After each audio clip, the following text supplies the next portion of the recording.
A finales del siglo XIX, la farmacología broncodilatadora se restringía únicamente al uso del principal broncodilatador histórico, la atropina. Sin embargo, a principios del siglo XX se descubrieron sustancias que podían aumentar la broncodilatación de una forma bastante fuerte y potente. Podemos encontrar el uso de las catecolaminas, como por ejemplo la adrenalina, o los beta-adrenérgicos, como por ejemplo el salbutamol, el cual se sigue utilizando en la actualidad y es uno de los principales broncodilatadores. También tenemos el uso de las xantinas, como puede ser la teofilina, la cafeína, la teobromina. Sin embargo, la atropina y su familia farmacológica, los anticolinérgicos, no se relegaron a un segundo plano, sino que se siguieron investigando para encontrar otras sustancias que tuvieran una cierta cercanía con menos adversidad en el ámbito de la broncodilatación, aparte de la atropina. Aquí es donde entró el fármaco que se conoce como el ipratropio, el cual en la actualidad lo podemos encontrar en su fórmula de bromuro y que actualmente, junto con el salbutamol, se consideran los dos principales broncodilatadores, incluso hasta su propia asociación farmacológica para lograr un mayor efecto terapéutico dentro de las vías respiratorias.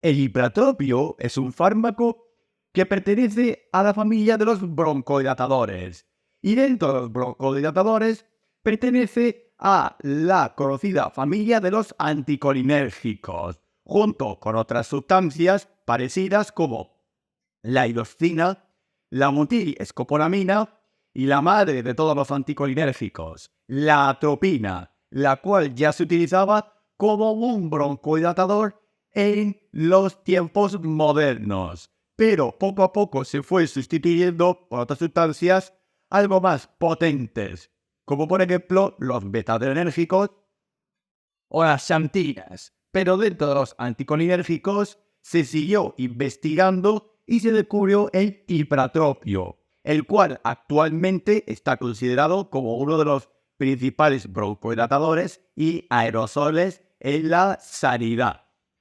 El ipratropio lo podemos encontrar en el mercado sanitario y farmacéutico en su fórmula de bromuro, y de ahí el nombre comercial que más se conoce al ipratropio, que es el con nombre de Atrovent.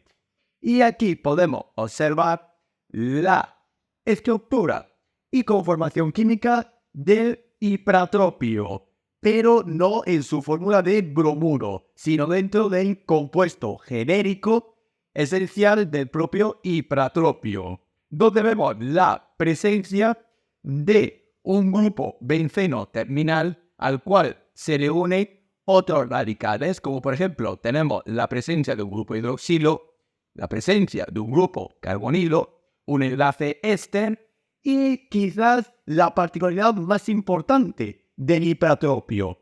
Y es que la mayoría de los anticolinérgicos suelen ser aminas, es decir, compuestos que pueden ser aminas terciarias, secundarias, y en el caso del ipratropio es una amina cuaternaria. ¿Por qué?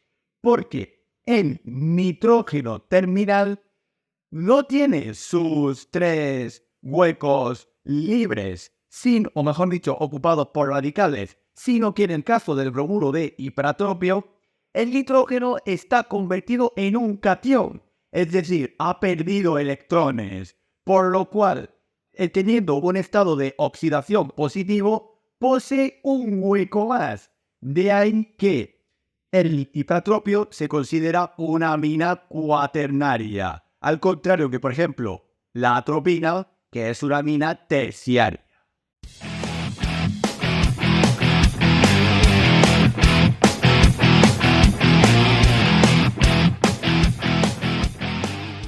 Mejorando la terapéutica y la forma de actuar de otros semejantes, como por ejemplo la atropina, El bromuro de ipratropio se utiliza como broncodilatador en las patologías, especialmente pulmonares, donde se requiere un ensanchamiento o una amplitud de la luz de las vías respiratorias, tanto altas como bajas, pero dándole prioridad a las vías respiratorias bajas, a los bronquios y también a la tráquea.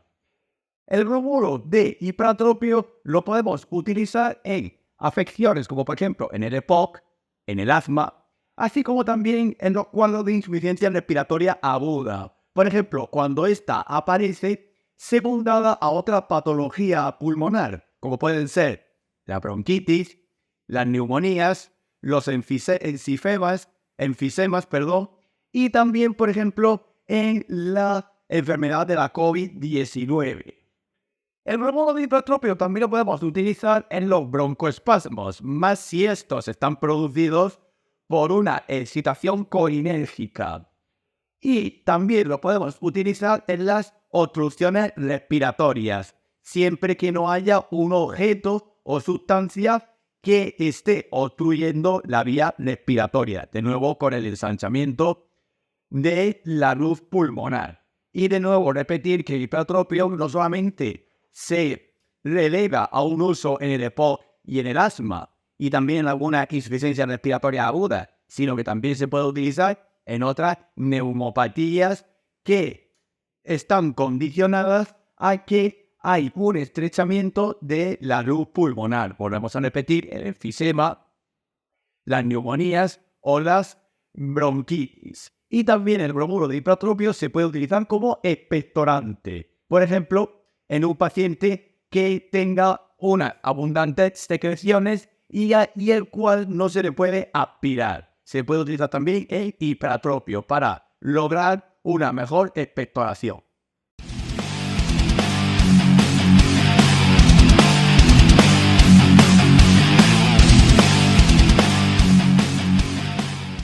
A diferencia de la atropina, el bromuro de ipratropio apenas está contraindicado dentro de la sanidad, pero sí debemos de saber que no hay que utilizarlo en los pacientes que tengan una alergia o hipersensibilidad al propio ipratropio y en general a cualquier anticolinérgico, y también decir que el ipratropio no se deberá de utilizar como única opción en un ataque agudo de disnea o de insuficiencia respiratoria.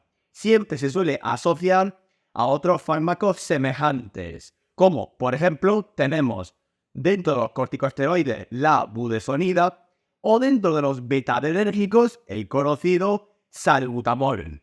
Y dentro de las precauciones del ipratropio debemos de tener en cuenta que siendo un anticolinérgico puede exacerbar algunas afecciones de tipo colinérgicas, como por ejemplo los glaucomas o las retenciones, pero hay que centrarse más en la aparición de los glaucomas, de las alteraciones de la presión intraocular, ya que el ipratropio, al administrarse como presurizador y como nebulizador en aerosolterapia, la zona ocular está estrechamente cerca de la administración de ipratropio, por lo cual hay que vigilar muy de cerca el glaucoma. También hay que tener cuidado en las fibrosis quísticas y, por ejemplo, también en proteger las mucosas, ya que recordamos que los receptores colinérgicos están repartidos por todo el organismo. Y de nuevo, repetir el caso de los ojos, ya que el ipratropio como aerosol, la zona ocular la tiene muy cerca. De nuevo, recordar que el ipratropio se puede asociar con otros fármacos, también de tipo broncodilatadores, corticosteroides o beta-adrenérgicos. Pero hay que tener cuidado, siempre hay que ver la dosis y las interacciones del ipratropio. Y por supuesto hay que controlar la dosis, ya que el ipratropio viene en presentaciones que requieren a veces un cierto cálculo de dosis, especialmente en poblaciones pediátricas.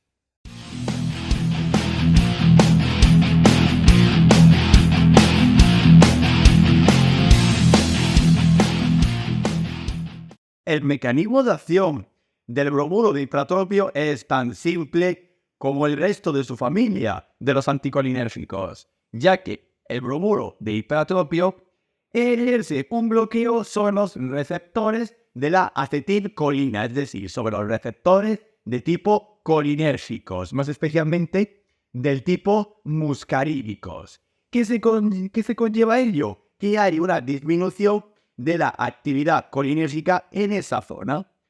Pero debemos de saber que el bromuro de ipratropio ejerce su efecto anticolinérgico a nivel local, es decir, a nivel del músculo liso bronquial, lo cual ¿qué conlleva? Que hay una broncodilatación, un ensanchamiento, una ampliación de la musculatura bronquial. Se abren los bronquios, se abre la tráquea. Y de nuevo, recordar que el bromuro de ipratropio, al contrario que la atropina, el ipratropio es una amina cuaternaria, mientras que la atropina y la mayoría de los anticolinérgicos son aminas terciarias.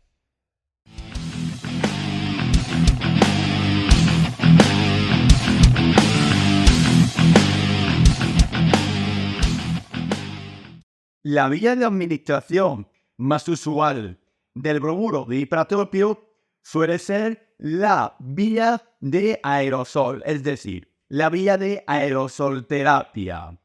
En este caso encontramos dos tipos de administraciones. Tenemos la vía inhalatoria mediante la presentación física en forma de presurizadores para que el paciente inhale el fármaco que sale a presión.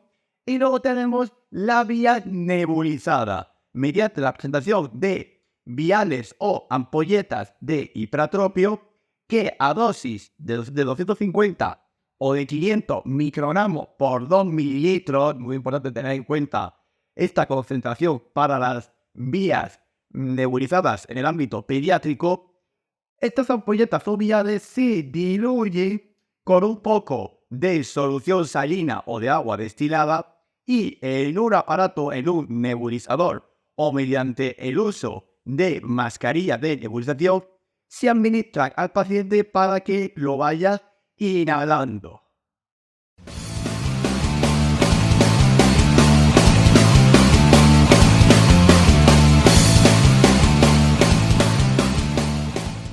La posología más habitual del bromuro de ipratropio está condicionada especialmente a la vía que vayamos a utilizar para su administración, aparte también del criterio clínico y de las necesidades del paciente. Por ejemplo, si utilizamos soluciones de ipratropio de tipo inhalatorias, es decir, mediante presurizadores en forma de líquidos, podemos utilizar 40 microgramos cada 6 horas, administrando un máximo de 240 microgramos diarios. Que utilizamos el bromuro de ipratropio en forma de polvos inhalatorios, es decir, presurizadores. Podemos utilizar la misma dosis de 40 microgramos cada 6 u 8 horas, según el criterio clínico, y administrando un máximo de 320 microgramos diarios. Y ya, si utilizamos el bromuro de ipratropio en su vía de administración más común, la vía nebulizada, podemos utilizar para mayores de 12 años, de 250 a 500 microgramos por tanda. Entre 6 a 12 años, 250 microgramos por tanda. Y para menores de 6 años, es decir, poblaciones muy jóvenes, de 125 a 250 microgramos por tanda. ¿Qué queremos decir con el término de tanda? Es el tiempo de administración que se requiere para que el ipratropio ejerza su efecto terapéutico a unas concentraciones relativamente grandes dentro del organismo. Usualmente las tandas suelen durar entre 20 a 30 minutos aproximadamente, es decir, que a un paciente que administremos el bromuro de ipratropio, por ejemplo, una ampolleta de 500 microgramos en 2 mililitros con un poco de suero salino en una mascarilla de nebulización, deberá de tener la mascarilla puesta y el paciente inhalando durante 20 a 30 minutos aproximadamente. Y ya de ahí seguir con la pauta. Por ejemplo, que le toca dentro de 8 horas, pues dentro de 8 horas otra nueva tanda de hipratropio que dura aproximadamente unos 20 o 30 minutos.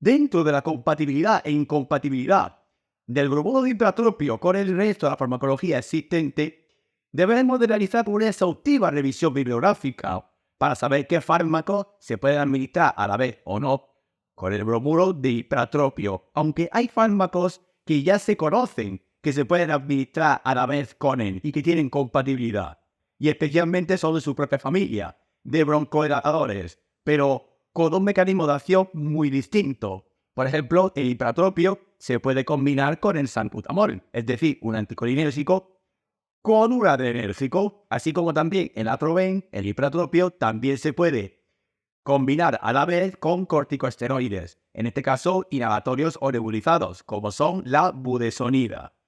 Y dentro de las interacciones tenemos que saber que el bromuro de hipratropio tiene sinergia y agonismo con la familia de los beta-adrenérgicos, de ahí la asociación con el salbutamol para conseguir un mayor efecto broncodilatador, con su propia familia, con los anticolinérgicos, la butilescopolamina, la iosina, la atropina, y con las xantinas, como pueden ser la teofilina, la teobromina o la propia cafeína. Y por supuesto, el bromuro de hipratropio tiene antagonismo con los colinérgicos, sustancias que aumentan o excitan el sistema colinérgico.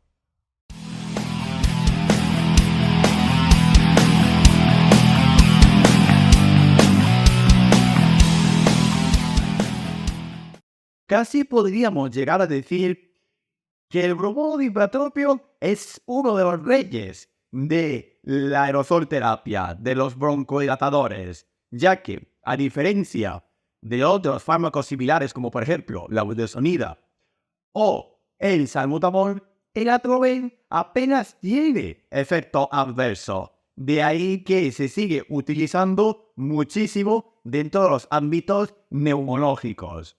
Pero no por ello significa que el bromuro de hipratropio, el atroven, puede generar ciertos efectos adversos, como pueden ser la aparición de cefaleas y de mareo, así como también irritación de mucosas, especialmente de la mucosa nasal y de la mucosa oral o faríngea. También puede producir tos y dispepsia, especialmente la tos está condicionada al uso del bromuro de hipratropio como expectorante en la expectoración. Y el bromuro de hipratropio no se libra de su propia familia, es decir, los anticolinérgicos.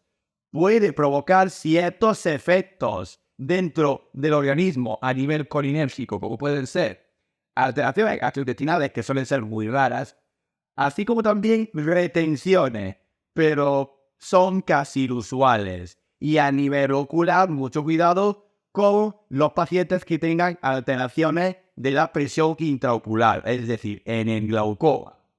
Y en el embarazo y la lactancia, el bromuro de hipratropio tiene categoría B, es decir, es un fármaco que se ha demostrado seguro y se puede utilizar tanto en el embarazo como durante la lactancia, incluso en el propio lactante, ya que el bromuro de hipratropio no se excreta por la leche materna y a las dosis recomendadas no se corre riesgo de provocar efectos anticolinérgicos o síndromes anticolinérgicos tanto en la gestante como en el lactante.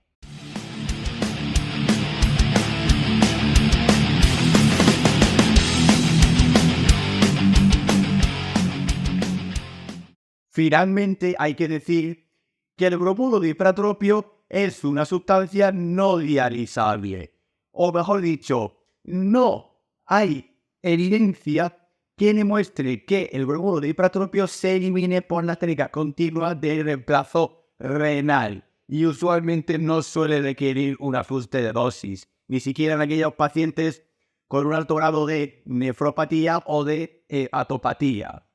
De nuevo, recuerdan que el bromuro de hipertropio, en comparación con su propia familia de los anticolinérgicos, se trata de una amina cuaternaria a nivel de estructura bioquímica.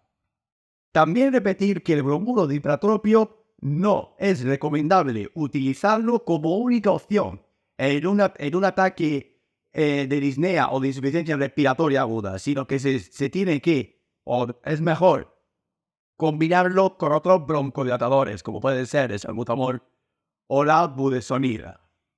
También hay que volver a mencionar el término de lo que es una tanda. Una tanda de aerosol terapia es la duración aproximada o relativa que el paciente tiene que estar en contacto con el fármaco para que éste haga su efecto terapéutico dentro del organismo, para que se pueda explayar la dosificación y no tener que utilizarlo de forma continua.